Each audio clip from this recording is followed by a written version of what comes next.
Judge wont ID mystery company in Mueller grand jury fight. A federal judge has turned down a request to force the naming of a foreign government-owned company that fought special counsel Robert Mueller's team all the way to the Supreme Court. Chief U.S. District Court Judge Beryl Howell on Monday rejected a bid by the Reporters Committee for Freedom of the Press to unseal court records showing the name of the firm that unsuccessfully argued it should not have to comply with a grand jury subpoena issued at Mueller's request last July. However, Howell granted the Press Freedom Group's petition for access to edited versions of the briefs and pleadings filed by prosecutors and lawyers for the company, represented in the dispute by the Atlanta-based law firm Alston & Bird. The judge's ruling seemed to hold open the prospect that she might be willing to disclose the name in the future. At this time, the court will not direct that the public records identify the firm, Howell wrote.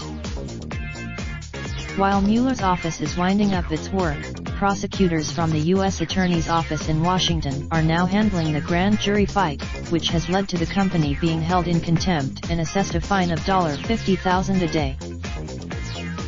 At a hearing last week, Assistant U.S. Attorney David Goodham told Howell that the grand jury investigation is continuing robustly. He did not elaborate. Howell said that underscores the need to keep some details of the dispute private. The need for secrecy is heightened during an ongoing investigation and warrants redactions to preserve grand jury secrecy, the judge wrote.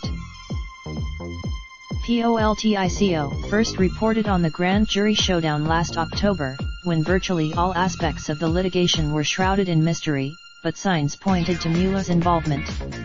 After the dispute, however, the identity of the country that owns the company has never been made public. The judge's opinion, in her 12-page ruling, Howell said there's no constitutional or common law right to information about grand jury activities, which have traditionally been kept secret. But she said a rule. Howell got another request from the Reporters Committee on Monday, a petition asking that she waive any limits that grand jury secrecy may impose on the disclosure of Mueller's final report, which was filed with the Justice Department last month. Howell's new decision suggests she may not be quick to grant that request, but the desire of congressional committees for that information, the intense public interest in the core issues of Mueller's probe and President Donald Trump's willingness to see the information released could alter the calculus in that case. Note the author of this article serves on a Reporters Committee oversight board.